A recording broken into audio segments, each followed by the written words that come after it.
In this video, I will guide you on how to use true-false variable to toggle between two states or two sides of this flashcard.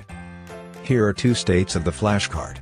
First, to add a true-false variable, access the Home tab, then click Variables. In the appearing dialog, click the plus button to add a new variable. I name it State, then click this button to add.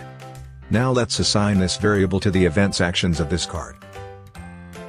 For each side of the card, we use the same action change object state. In ActivePresenter, actions happen in the order that you had. As a result, the card will turn over if any side of it is clicked. We need to add a just variable action to change object state depending on learner's manipulations.